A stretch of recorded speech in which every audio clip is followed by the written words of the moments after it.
Right then, impromptu little video here. I'm going to be doing a tier list of the D&D Classes 5th edition, of course, because I haven't played the older editions.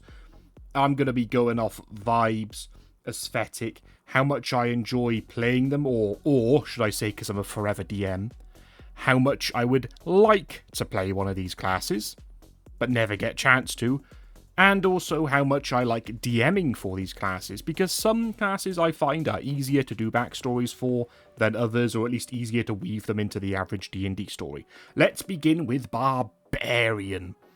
A lot of people think this is a basic class, they think it's a boring class, right? It's the most beginner-friendly class, which is true. I actually think Barbarian is more beginner-friendly than a fighter. I guess champion fighter, you know, there's a difference there, but I like Barbarian. I actually do. I want to play as a barbarian. I haven't been able to play as barbarian yet. As again, I'm a forever DM. But I like barbarians. They're simple. They're easy to understand. I don't like bear totem barbarians because they're ridiculously fucking overpowered. But other than that, I think they've got some interesting-ish subclasses. You got the zealot barbarian, I think it's called, that can like come back from the dead. You have like the storm barbarian. Even the animal totem barbarian's good. I just don't like bear because it's far too overpowered compared to the others. But the other totems are actually quite interesting, like increasing your movement speed and stuff. It's just there's no reason to take those other totems because bear totem makes you unkillable. I'm going to put barbarian in A tier. I think it's an A tier class. It's simple. It's strong. I don't know how strong it is at really, really high level, but it's perfect for someone who doesn't want to have to get overwhelmed with walls of text and abilities and things like that. They just want to go in and hit things because you just rage, you hit things, and you don't die while hitting things. It's perfect. Bard. Now, controversial. A lot of people do not like the Bard. A lot of people love the Bard. I'm half and half, because I feel like the stereotypical bard that most people play, the sort of, I'm strumming a lute and I'm so charming and witty, I get that's kind of what a bard's supposed to be, but that's actually really difficult to pull off, because in order to pull off a bard in roleplay, you actually have to have Riz yourself as a player, and most players do not have charisma. That might sound offensive to some, but the average player of D&D has an 8 or lower in charisma, so it's really hard for them to roleplay a bard correctly. I mean, the bard that we had in my campaign, who's recently left the game now, he had his bard explode. He went out in a literal blaze of glory.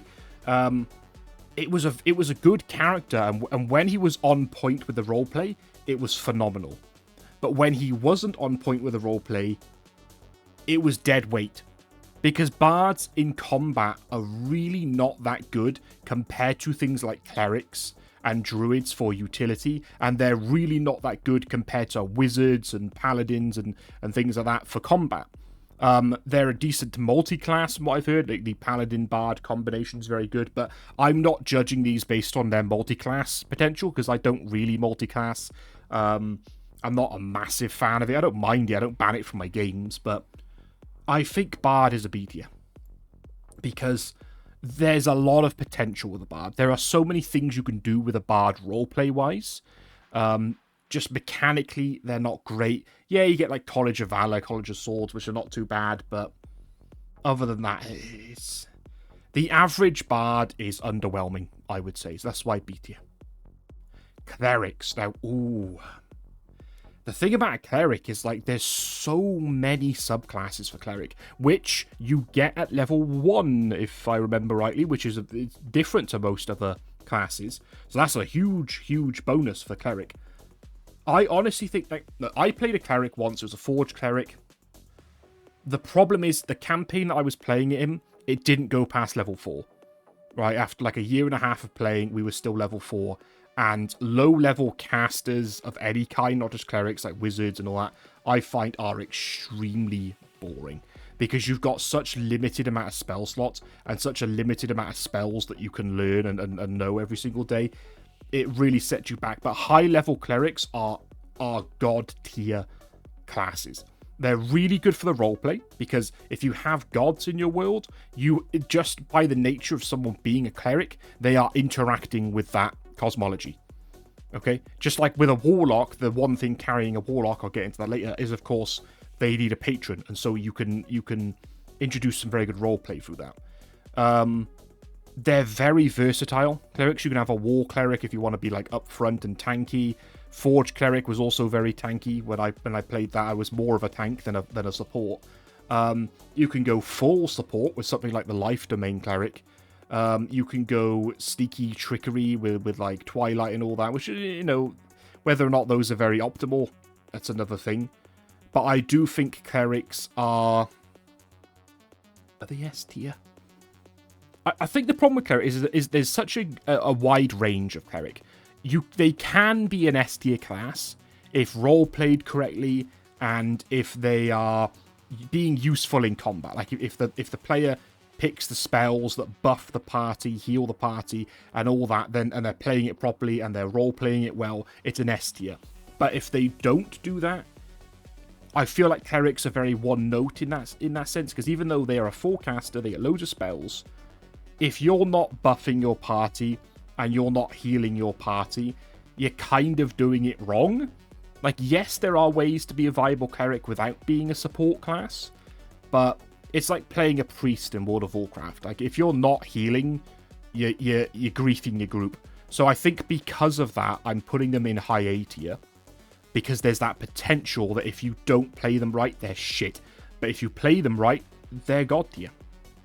Now, Druid. I'm going to upset Jack at the Lost Law Scholar with this one, because I don't like Druids. I get a lot of people like the vibe, they like the theme of Druids, they like animal shifting, they like nature. I just think with Druids, they're a shit cleric.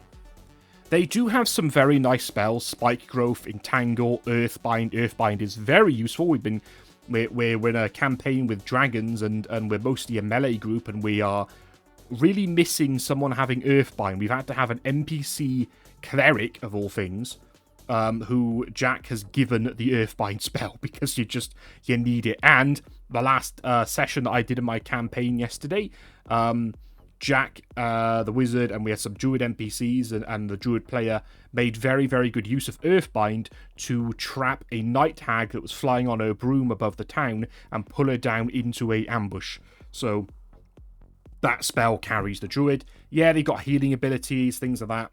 Their animal forms are good for utility. They're good for scouting. They're good for, like, escape. They are shit in combat. Utterly terrible. You can play as the Moon Druid, right? Which is the only druid where you are viable as a shapeshifter. But even then, at level 8 is when you get your highest CR beast that you can turn into, and it's like CR1. You can transform into a CR1 bear at level 8. That is pathetic. However, at level 10, I think, they do get to transform into a CR5 elemental, and the elementals are actually quite good.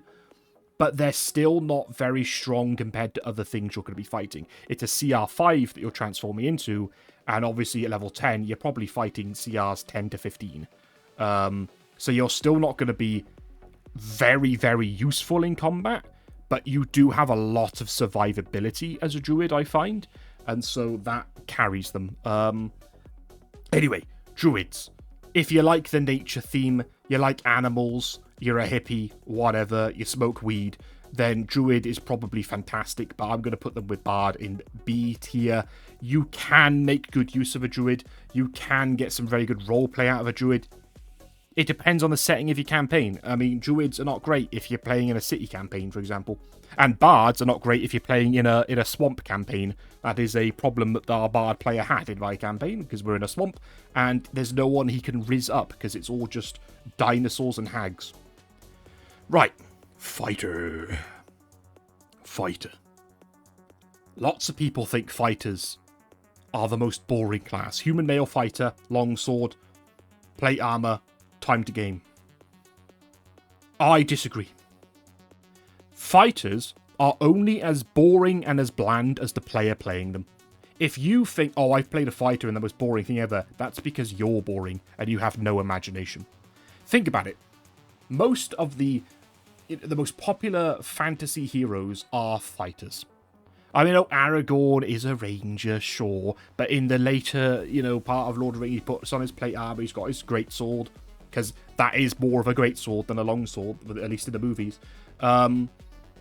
And he's a fighter, basically, at that point. He's running around and he's slapping orcs about. Legolas is technically a fighter. An archer fighter, sure, but technically a fighter. Conan the Barbarian, yeah, he's a barbarian, sure, because it says it in his name. But what's he doing? He's running around with a sword, slapping the shit out of people. Okay? Geralt of Rivia, yeah, okay, he's a ranger because he's the monster hunter subclass, he's got magic, sure. But what's he mostly doing? Running around with a sword, slapping the shit out of monsters. Okay?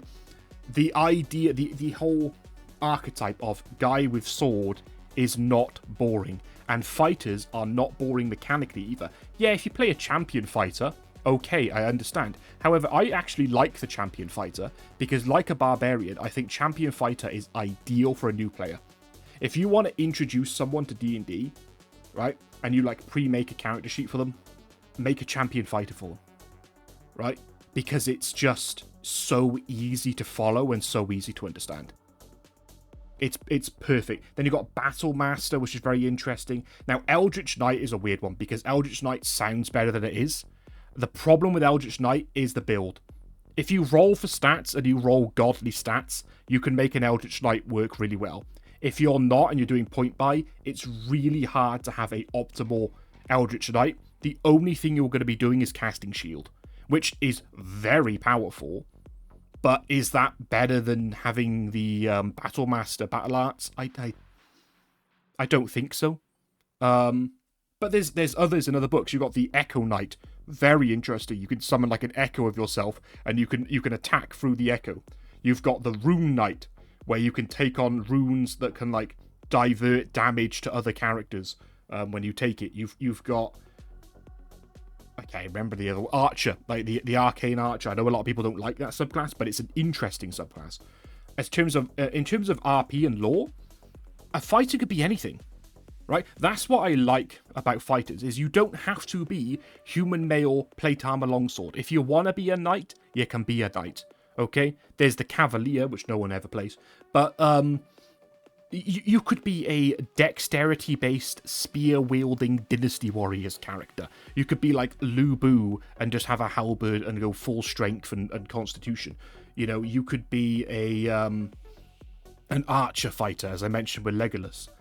They wield any weapon because that's their whole thing, is they are proficient with literally any weapon in the game, other than firearms, unless you want them to be proficient with firearms. And therefore, you can make any kind of fighter, any kind of warrior that you can think of. You want him to be a big, strong guy with an axe like a barbarian? You can do it. You want him to be a righteous knight like a paladin? You can do it. You want him to be sword and board and just go full tank? You can do that. You want him to have some magic? There are subclasses for that.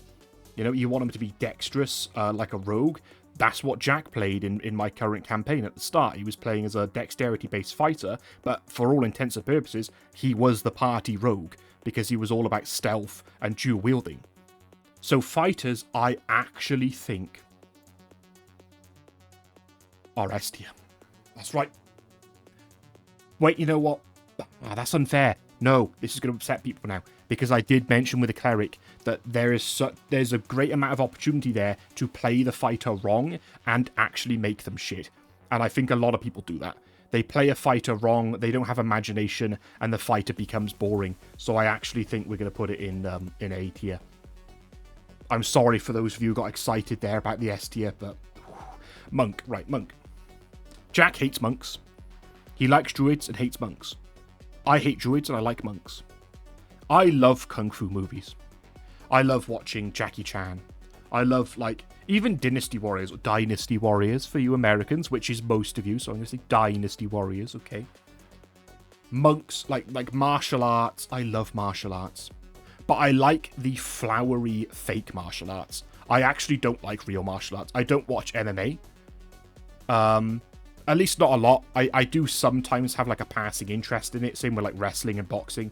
But, and also when I was younger, my early 20s, I used to really want to learn things like Krav Maga. And what else did I want to look like? Tai Chi, I think it was. But I think when it comes to reality versus fiction, the fiction is way more interesting than reality when it comes to martial arts. In my opinion, as someone who doesn't do martial arts, I'm sure if someone out there does it, they can tell me different. But I like the idea that a person can turn their body into a weapon, right? Because human beings are frail and weak creatures, okay? In the animal kingdom, we're pathetic. We are like D tier in the animal kingdom when it comes to actual physical prowess. But, that being said, monks flip the script on that, right? Because a monk is exactly the sort of person, other than a barbarian, so I can imagine a barbarian also just wrestling a bloody rhino. But monks are the people that, with no weapon, can take on any other combatant. And I like that idea. I like the fact you can have a guy who just uses nothing but pure skill with his body and movement. Or, you know, a little bit of chi, a little bit of magic, or ki as it is in D&D. And they can go toe-to-toe with a barbarian. They can go toe-to-toe with a wizard, a cleric, a fighter, a paladin. Okay? Monks, to me, are... I think they work well in D&D because the fantasy of a monk is a lot better than the reality of a monk. The Shaolin monks, for example, the fantasy, the image behind a Shaolin monk and this mysticism behind them is far more interesting than the actual reality of Shaolin monks. And I think there is a lot of good roleplay potential with a monk if your DM's going to allow it. Now, okay, sure. The thing that's going to hold a monk back is the fact that they do not fit in every setting. If you are going pure Lord of the Rings, medieval, European medieval fantasy, that's your thing, I get it. A monk doesn't fit. But then again, neither really does a cleric or a bard or, you know, a lot of the other classes on this list. But I get it. Monks, if you're playing like an Asian themed campaign, like an East Asia one, absolutely S tier class. But if you're playing a Western sort of, you know, medieval, gritty, down-to-earth one, then obviously a monk's not going to work because, again, the reality of a monk is not as good as the fantasy of a monk. If a guy goes in there, like a Shaolin monk on a medieval battlefield, and is like, I'm going to use martial arts techniques to disable this, like, oh, I'm dead. So, I think monk is going in the top of B because it's very campaign dependent. It could be the perfect fit for your campaign, or it could be really out of place and a bit wacky. And also, similar with things like cleric and fighter and all that, and bard, there's opportunity for very good roleplay with it, but a lot of people probably don't know what they're doing with a monk, and it can end up being a lot like a fighter, and it's just like, okay, how do you describe how you kill the enemy? I punch him, and he dies. Wow, fantastic. 5 inspiration for that one. Oh, here we go, Paladin. Those of you who have watched any of Jack's streams about Paladins, and I'm on the stream, you know my thoughts on Paladin. Paladins, to me, are massively done dirty in most media. Because to me, a Paladin should be an elite fighting force of good. In the same way that you can have like a necromancer or an evil sorcerer or whatever, that's like terrorizing a whole region with their necromancy, like magic and their undead minions and all that type of thing. A paladin needs to be the counter to that, right? A paladin should be a force of good that is on par with the evil wizard in his tower. Okay, so it shouldn't have to be like a whole group of paladins that have to take down one evil guy. A single paladin should be a force of good that is an unstoppable force. Okay, it should be like a space marine in Warhammer 40k. I get, you know, space marines don't really operate on their own all that much, but that sort of mentality with paladins. Or you can also go for the chivalrous paladin who goes around doing nothing but helping people and being charitable, that sort of thing, to balance out the evil in the world. Now, in terms of what race and alignment they can be, this is a controversial topic. I think their alignment should be good, but their alignment should align with the alignment of their god. Okay? Now, technically, you could make an argument that if you have a paladin of a chaotic good deity, or like a neutral good deity, the paladin is still lawful good because they are following a creed and a code. I get that. In that sense, that makes a lot of sense. Now, in terms of behavior, alignment and behavior are two slightly different things in D&D. Your alignment is kind of the cosmic force that you're serving in many ways. And yes, it does have a some level of control over your behavior, but you can be a paladin that loves drinking and, you know, is a funny guy and charismatic and you know, loves freedom and adventuring and all that type of thing, and isn't just like a stuck-up twat, while still being lawful good. The lawful part of your lawful good is you follow a creed and a code from your god, which is usually just something along the lines of don't be a dickhead, okay? Don't be evil. Pretty easy to follow. And then the good part is just you're not actively trying to screw people over that don't deserve it. So there's actually a lot more diversity of behavior that you can have in lawful good. The problem is a lot of people roleplay them as lawful stupid. I don't like that. I think it's dumb. And the problem is that media doesn't help, because there's a lot of games out there where, like World of Warcraft and things like that, where they represent paladins as lawful stupid. They're dumb zealots and they always lose, right? They're overconfident in their own abilities, and then they lose to evil because they think, the god will save me, the light will save me, and then it doesn't, and they're made to look a fool. I don't like that portrayal. I think paladins should be some of the most competent people on the battlefield. They should be absolutely a force of reckoning for good. And evil should fear a paladin in the same way that your average peasant would feel. I mean, they're gonna feel it, but they're gonna fear a death knight coming into their town. Like, imagine a death knight with his undead horde is approaching your town. The fear that the townsfolk and the guard folk and all that in that town are going to feel seeing that approach should be the exact same as to how your average undead minions are going to feel when they see a paladin wading into their dark forest. So I feel like paladins, they're an S tier. Granted, I'm going to be hypocritical, because yes, there's the opportunity, there's that chance there that people are going to roleplay them wrong and then they suck.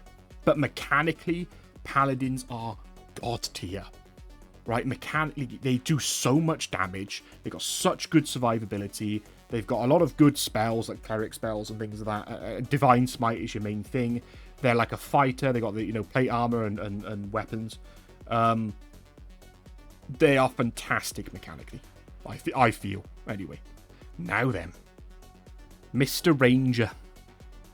The poor old Ranger. Everyone hates the Ranger. Everyone laughs at the Ranger because they're so shit. Well, they are, actually. Mechanically, Rangers suck. They sucked in 5e, and they still suck in 2024. There's things you could... There's interesting subclasses of Ranger. You can have the Monster Hunter, like I mentioned earlier. I like the theme of a Ranger and the vibe of a Ranger, but you have to be the initiator as a Ranger. You've got to be really playing into your role as Ranger, and every time you're in the wilderness, you're taking point, you're scouting, you're tracking, you are leading the group to safety, and depending on the type of campaign, sometimes that can matter, sometimes it doesn't, and that's the problem with Ranger, is if your DM isn't really doing a survival-based campaign, your Ranger skills in the wilderness just aren't useful, or as useful as they could be. But if you are doing a survival campaign, Rangers are extremely useful. In terms of, like, you know, they can sort of do rogue skills. They can be your scout in the dungeon. They can be your lockpick, your like the one that sneaks around the dungeon and searches for like traps and things. They can fulfill that role because they got high wisdoms, they got high perception, and they got high dexterity. So things like sleight of hand and all that are going to be very good. So that's a plus. You don't have to be a bow wielder despite all the icon has a bow on it. Most good rangers don't have... I mean, Aragorn, ranger, sword. You don't have to be, but it is optimal to have a bow. Because you're not tanky as a ranger. You are better off being at the back, hunter's mark, longbow, spam that. It's boring. I think that's what most people's problem with ranger is. It is a boring class. It takes a lot of work and effort to make a ranger good, and the DM has to be, running the type of campaign where your ranger can actually shine. I'm putting ranger just because mechanically, on their own, you can multi-class and make them better. I'm putting them in C. That does not mean they are terrible. So far, none of these classes are terrible. You can make any of these work. I just feel like out of all of these, ranger requires the most amount of work and tweaking or multi-classing to make it actually, like, really good. Although at lower levels, I will say rangers actually have really good damage because they've got really good chance to hit with the archery fighting style, the hunter's marks. They're actually outputting... They are a very good consistent source of damage. It's just a boring source of damage. Rogue. I might be very controversial with this one. I know I've said that with like 90% of these classes so far, because my opinions are controversial. But rogues, I have played a rogue. I know it's surprising. I'm a forever DM. I don't get much opportunity to play actual classes. I just DM for them. But rogue was boring as shit. I did a short, with the cats and all that on my channel about the average rogue gameplay. And none of that is an exaggeration. Your entire gameplay as a rogue in combat is you're hiding around a corner. It's your turn. You pop out from around the corner. You take a pot shot at whatever you decide to shoot, or hit with your dagger if you want to get up close. You sneak attack them for 70 damage, and then you run back around the corner and roll stealth.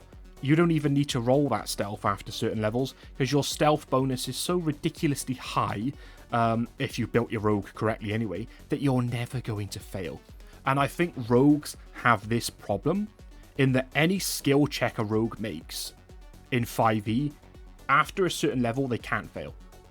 There's no point playing the game and making them roll for things, because the rogue is so insanely good at sleight of hand, so insanely good at stealth, so insanely good at lockpicking, and all that sort of thing, that they can't possibly fail. Okay? And it's not even rules as written that a nat 1 is an automatic fail, I don't think. I use that rule, but if you don't, and if you go rules as written, even a rogue rolling a nat 1 is still a success on most average tasks, because they're going to sit there with like a plus 13 to their stealth. So even on nat 1, they've rolled a 14. It's actually insane. At least in 5e anyway. Now, I get that's their whole thing, and they have no survivability in combat, so it's fair. I think you should still use the rule of a nat 1 as an automatic failure, because then at least there's a reason for them to roll. Because otherwise, if you have a door that's locked and it's like a DC 10, it's just an average door, there's no point in the rogue rolling. And I hate when you skip gameplay in D&D for the sake of brevity. I hate it when someone goes, well, I can't possibly fail, so can we just skip this and get over with? Oh, this puzzle's got like a DC 10 to solve it. Can we just skip this? Can we just go carry on? Because it just feels shitty. And that is the rogue at the end of the day. I've DM'd for a rogue, and that is what they get like. That being said, combat, they suck. Sneak attack is a nice ability, but you can only use it once per round. Or per turn, I think. I don't remember if it's per round or per turn. Either way, if you dual wield, you're not doing 2 sneak attacks in a row. It's very powerful, a lot more powerful than Divine Smite from a Paladin, but less versatile. A Paladin can use a Divine Smite on any attack it does, unless it's with a ranged weapon or something. Rogues, there's like requirements you have to meet to get a sneak attack off. Normally those requirements are pretty easy to meet, like if, for example, one of your allies is within 5 feet of the enemy. That's always going to happen if you've got a tank. And you're targeting the right thing. However, what I do find with a rogue is, with a sneak attack, you're only using it once. And that's your whole gameplay. That's why I say your gameplay is you come around a corner, pot shot, disappear. You're not really being an active member of combat. No one really thinks, oh, thank goodness we've got a rogue in this fight. You know, people think, thank goodness we got a rogue to open the door or to lock, you know, to check that chest for traps and lockpick things. No one is grateful that you're around in combat. In fact, you're dead weight in combat. Usually, I'm not going to lie. You can build a rogue to be very powerful. There's certain multi-classes. If you're ranged, you are much more optimal than being melee. I know the fantasy of a rogue is like an assassin with daggers. Honestly, mate, get a short bow. You're going to be doing so much better. But then you have the ranger problem, that your class is now boring. You're sat at the back, you're safe, you're hiding around a corner. You know, if anything ever comes near you, you just roll a stealth. Nothing can see you because you've just rolled 39 on your stealth and they've got a passive perception of 8. It's just, roleplay-wise, like, there's a lot of really good shit you could do with rogue. If I played as a rogue again, I know in combat they're boring, but if I ever played as a rogue, the way I would do it is this. I would have it be a kind of like... I know Thieves Guild is the obvious choice, but I would want my rogue to be the sort of guy where we go into a new town and I immediately try and find out all the information that I need to about this town and connect with like people, merchants. I want to be pulling the strings behind the scenes around the party to make sure that the party is safe. That's the rogue's ultimate goal, I think. You are there because everyone has to contribute to the party. You don't want a rogue that's an actual rogue and is just being a lone wolf. You don't want that. You want a rogue that contributes to the party, and their best contribution is obviously dungeon scouting, but in cities and places like that, they're gathering information, right? They're your spy master, essentially. They've got like I wouldn't have like a network of spies if I'm like a level 10 plus rogue to have like informants of my own to let me know what's going on in the world so that we can take advantage of that. But I do think ultimately a rogue, I know they can be fun, but just basic mechanics, at least in 5e, they're a C tier. Right then, sorcerer. Lots of people like to put sorcerer in S tier or A tier. They think they are the best caster. I have a bit of a biased view against them because the sorcerer that I played, we got to about level 7 and he was pretty strong, but my problem with sorcerer is that you have so few things that you can do because you've only got like a very small number of spells. Yes, you have meta magic to empower those spells, granted. That's like their whole thing. But I find like meta magic is fun, meta magic is genuinely a good system. But I just feel like having so few spells, and the fact that sorcerers cannot swap spells on a rest. They have to level up, and then they can swap one spell that they know with another one. Which means that sorcerers can be caught with their pants down, so to speak. Because if you go in there, and let's say you're like, I don't know, a storm sorcerer, and you're like, I'm going to go all lightning themed, get lightning bolts and things like that. And then you end up going against a blue dragon. You can't be like, okay, I'm going to prepare for this blue dragon by changing my spells from lightning-based spells to fire-based spells. You can't do that as a sorcerer. Now, yes, you have meta magics that I believe can transmute the spell damage type into a different damage type, but you're very limited on the amount of meta magics that you can use. Sorcerers are like, they shine very brightly, they do very well for a very short amount of time, and then they run out of meta magic uses or spell slots, and they're over. They're done. Yes, there's a lot of min-maxing you can do with a sorcerer. They are the class, I find, that most broken builds are like, oh, you want to one-shot the Tarrasque? Play as a sorcerer plus this multi-class and take this spell at this level and play this race, blah, blah, blah. I get it. Sorcerers are strong. So I'm not going to put them really low. I just don't think they're as good as a wizard. So I'm putting them in B tier. Warlocks. As mentioned before, warlocks, fantastic for roleplay. Because they are, much like a cleric, by the nature of them having a patron, they are interacting with your wider world. Right? They are so good for having, like, the BBEG could be their patron or something like that. The problem is with warlock is they are a noob trap. Okay? They are, like, paladins are often played as lawful stupid by new players or people that are not experienced in roleplay. Warlocks are often played as evil. Straight up evil. Because their whole thing is, you know, they got like a demon patron or whatever, and people just take that as my character loves dark magic. My character doesn't care what anyone else thinks. You know, my character's the sort of guy that would drain the life from a baby just to, like, gain some more HP. That sort of thing. But that's not really how warlocks are. I mean, yeah, they can be like that, sure. But warlocks are supposed to be people that have bargained with greater powers, dark powers very often, but sometimes not dark. You get celestial warlocks, or fey warlocks as well. But these are people that have bargained with greater powers for power, usually for the sake of good.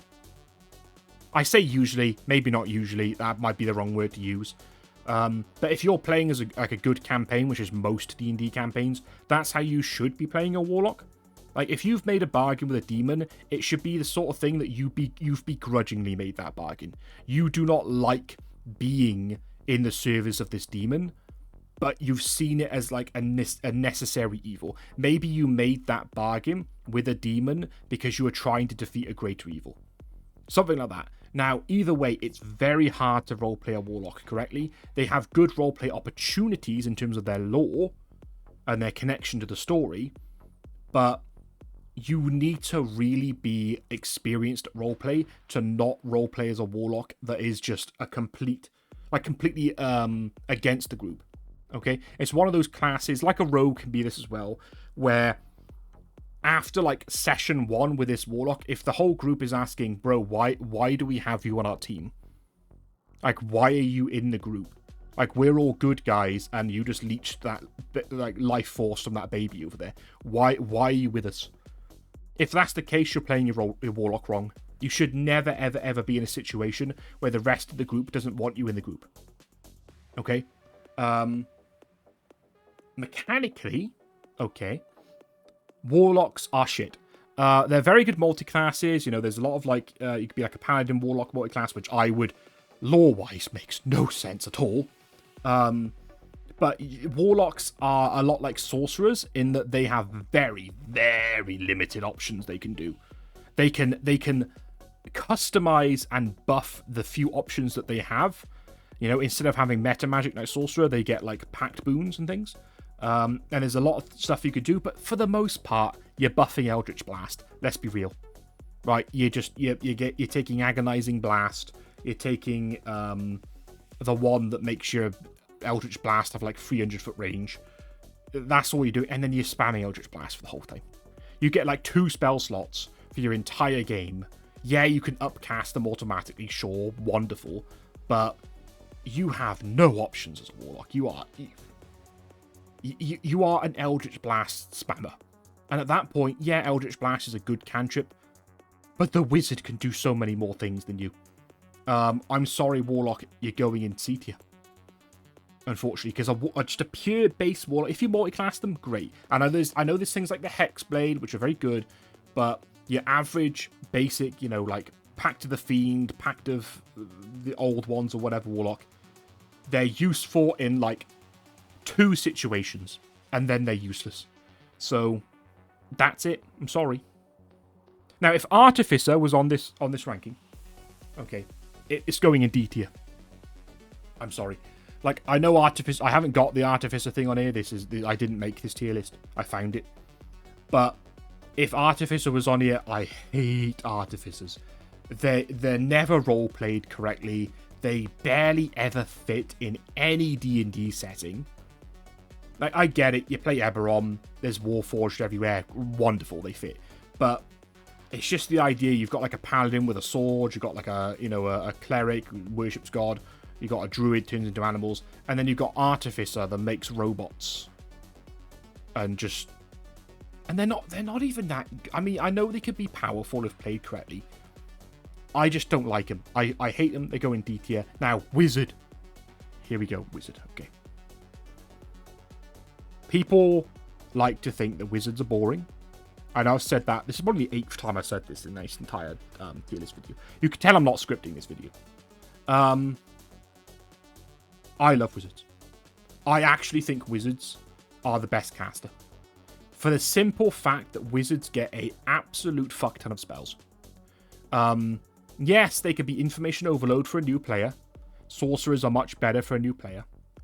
But wizards, like, okay, sorcerers can empower their spells. Wonderful.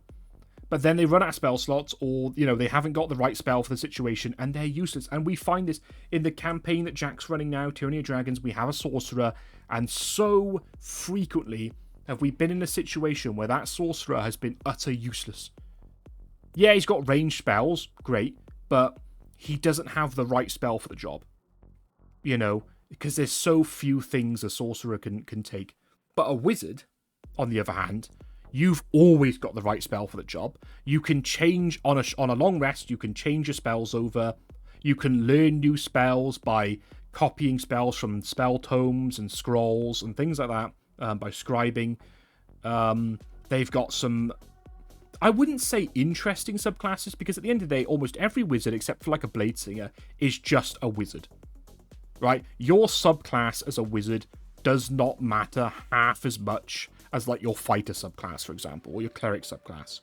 Because at the end of the day, it doesn't matter if you're abjuration or evocation or illusion or whatever, you're probably still taking the same spells and your gameplay is exactly the same. The only one that I can think of that really stands out is Bladesinger.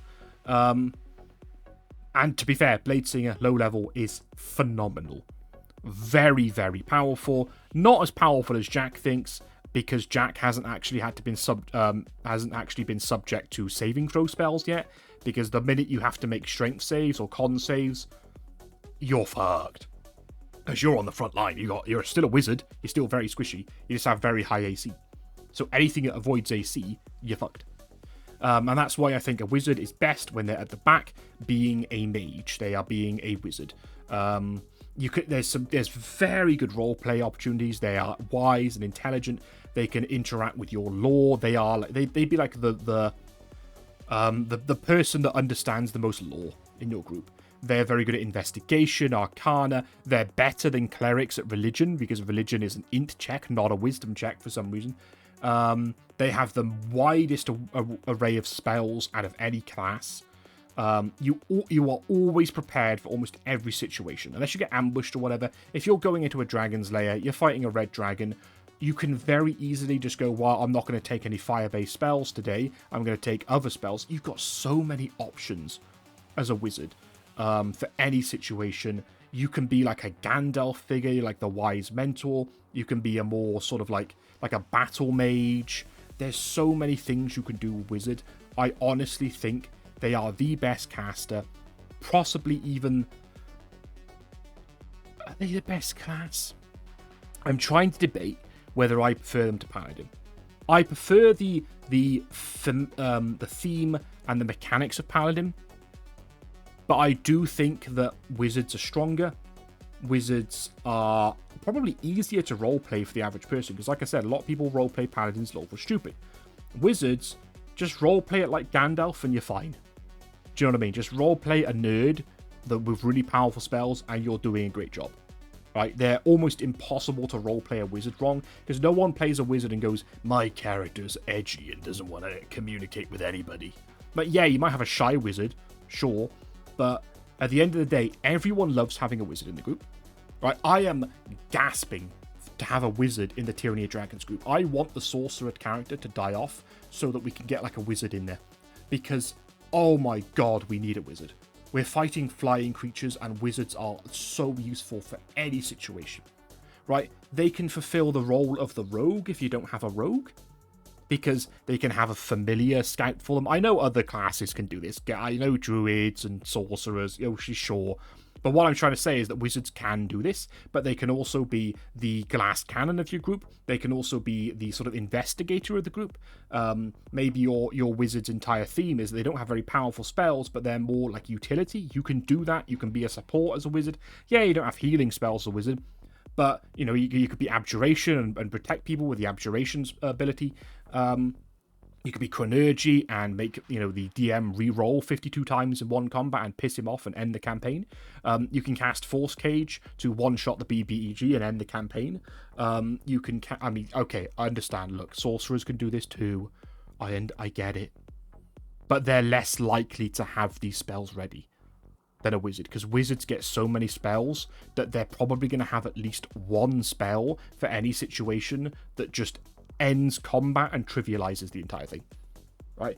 For a DM, they can be a bit of a nightmare to DM for if your player is a min-maxer, but as a player, they are STR. I'm putting them up there. They can be interchangeable with paladin for top place. Right, that's it. That's my video. Cheers, boys.